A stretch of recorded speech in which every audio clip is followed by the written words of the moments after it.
ကောင်းလေးတစ်ယောက်နဲ့ခေါ်သားတို့ကတိုးတိတ်ရောက်နေကြပြီခေါ်သားကအကြောင်းရည်ရာမရှိပဲထွက်ပြေးသွားခဲ့ပါတယ်တနေရာရောက်မှာတော့ခေါ်သားထိုင်နေရာကိုတွေ့လိုက်ပြီးကောင်းလေးကလက်ထဲငှက်သာထည့်ပေးလိုက်ကငှက်တွေကြောင့်ခေါ်သားကိုရှင်းပြနေပြီးဟာသားတွေပြောနေပါတယ်ထိုချင်းရုံတကောင်ချင်းကပ်လာကခေါ်သားကကြောက်ကြောက်နဲ့ရဲသက်လိုက်တဲ့အတွက်ကောင်းလေးကအန်ရီမရှိရဲ့ရုံတကောင်သားဖြစ်ကြောင်းဘာမှတက်သည့်နားမလဲတဲ့ဒေါသခေါ်သားကိုရှင်းပြနေရပါတယ်မိုးကြလာတဲ့အတွက်အာဆင်နယ်ဖန်နေရှိရဲ့အလိုင်ကူထဲမှာမိုးခုလိုက်ကြပြီကောင်းလေးကခေါ်သားရဲ့တဲ့ညက်ကအပေါက်ကိုစူးစမ်းဖာပေးနေကခေါ်လိုသေးရဲ့အတွက်မိုးရိတ်သွားရင်သူရွာထဲသွားချပေးမယ်လို့ပြောလိုက်ပါတယ်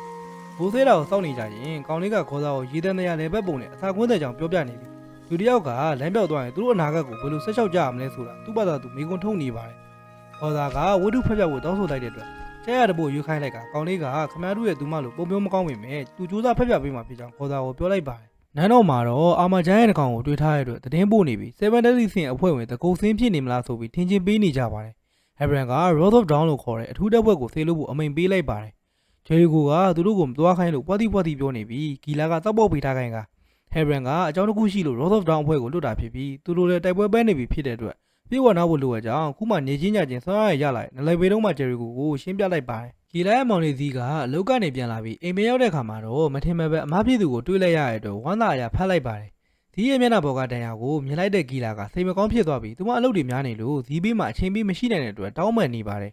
ဇီးကတော့အမားပြည်သူကဟိုလင်းတယောက်ဖြစ်တာကြောင့်အလုပ်များနေရအောင်နားလည်ပေးပြီးသူမကိုသူမဖီးအားရဲ့တိတ်မပေးဘူးပြောလိုက်ပါတယ်ထို့ချိန်ဇီးကိုအနိုင်ကျင့်နေကြကောင်တွေကဂိမ်းနဲ့ထုကဂီလာကအမောင်ပြည်သူကိုကောက်ွယ်ပေးလိုက်ပါတယ်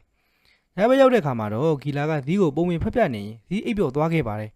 ခုနကသူမမောင်ကိုအနိုင်ကျင့်နေတဲ့ကောင်တွေနောက်လိုက်ကဂီလာကကိစ္စချောပေးလိုက်ပြီးသူမမောင်တွေကဘာမှမလုပ်ပေးရမယ်လို့ဆိုကကောင်းကင်ကိုမော့ကြည့်ရင်ပြောလိုက်ပါတယ်ကျိုးနဲ့တိမ်မလန်းတဲ့နေရာရောက်မှာတော့ဒိုင်ယန်ကဘိုဟာမဖွင့်ခင်အနားယူနေပြီးမယ်လီယွစ်ကသူတို့ဆိုင်တွေလိုအပ်တဲ့အသားတွေသွားရှာမှာဖြစ်ကအယ်လစ်ဘက်နဲ့ဟော့ကိုတော့ဆိုင်ကြုံညာတွေလိုက်ကပ်ဖို့တာဝန်ပေးလိုက်ပါတယ်အဲလစ်ဘက်ကိုဟိုလီနိုက်တွေလိုက်ရှာနေတဲ့အတွက်ကျုပ်ပြန်ဆိုကနှာပူးမယ်လီယွစ်က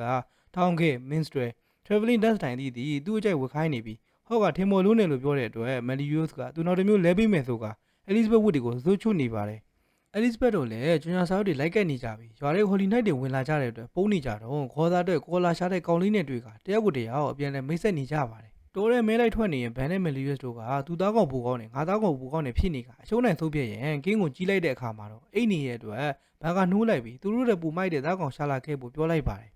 ထိုချိန်တိုးတဲ့ကကြောက်စရာအတန်ချလိုက်ကမယ်လီယွစ်ကဟောကြောင်ရင်အော်ရက်တန်နဲ့တူကြောင်ပြောလိုက်တဲ့အတွက်ဘန်ကရှင်နေပြီးတွားကြည့်ဖို့ဆုံးဖြတ်လိုက်ကြပါတယ်။ကောင်လေးကသူ့ကိုယ်သူအယ်လန်လုံးမိတ်ဆက်နေပြီးဟော့ကဟေးအဲလစ်ဘက်ငါတို့နာမည်ရင်းနေမပြောနဲ့လို့ပြောကအယ်လစ်ဘက်ကလည်းအေးပါဟော့ကလည်းဆိုပြီးအယ်လန်ကနေရာစလို့နာမည်တွေကိုတောက်ကျိုးနဲ့တီးသွားပါတယ်။တယောက်ကိုတယောက်မိတ်ဆက်တာကောင်းတဲ့လေ့ကျင့်တစ်ခုဖြစ်ကြောင်းအယ်လန်ကပြောနေရင်လေထဲကလွင့်လာတဲ့အယ်လစ်ဘက်ရဲ့ဝမ်းနဲ့ပိုစတာကိုတွေးလိုက်ပါတယ်။အယ်လန်ကစိတ်မပူကိုပြောလိုက်ပြီးသူကောလာရှာတာဖြစ်ကြောင်းပြောလိုက်ပါတယ်။မယ်လီယွစ်တို့အတန်ရှိရစီရောက်လာကြပြီးဒဏ်ရာရနေသူတွေကိုတွေးလိုက်ကလူတစ်ယောက်ထံမှာ Rose of Dawn နဲ့အာမာဂျိုင်းဆိုတဲ့စကားတွေကိုကြားလိုက်ရတဲ့အတွက်သူတို့အဖွဲ့ဝင် The Ghost Sin ခေါ်သားမှန်တည်သွားကြပြီးချက်ချင်းပြေးလိုက်သွားကြပါတယ်။တောအုပ်ပြင်ရောက်တဲ့ခါမှာတော့ Rose of Dawn အဖွဲ့ကခေါ်သားကိုဝိုင်းထားကြတာမယ်လီယွစ်တို့တွေးလိုက်ရပါတယ်။မယ်လီယွစ်တို့ကခေါ်သားကိုကာကွယ်ပြီးရင်နေရာယူနေကြတဲ့အဲလန်ရောက်လာကသူကောရှာများတဲ့အတွက်ကြာနေရဖြစ်ကြောင်းတောင်းပန်လိုက်ပါတယ်။ခေါ်သားကကြောက်ကြောက်နဲ့နီးရလျှောက်ရမ်းနေပြီးတိုက်ပွဲစတင်ခဲ့ပါတယ်။ရန်သူဘက်ကခေါ်သားကိုဥတီတိုက်ခိုက်နေတဲ့အတွက်မယ်လီယွစ်တို့အခက်တွေ့နေကြပါတယ်။အားရမြောက်လေးသမားကခေါ်သားကိုအဆုံးသတ်ရန်တိုက်ခိုက်လိုက်ချိန်အဲလန်ကမြောက်ကိုဖမ်းလိုက်ပြီးပုံစံမှန်ပြောလိုက်ကသူ့ကိုယ်သူ The Ghost Sin of Blast ခေါ်သွားဖြစ်ကြောင်းပြောလိုက်ရင် The 7 Deadly Sin Episode 14ကတော့ဒီမှာပဲအဆုံးသတ်သွားခဲ့ပါတယ်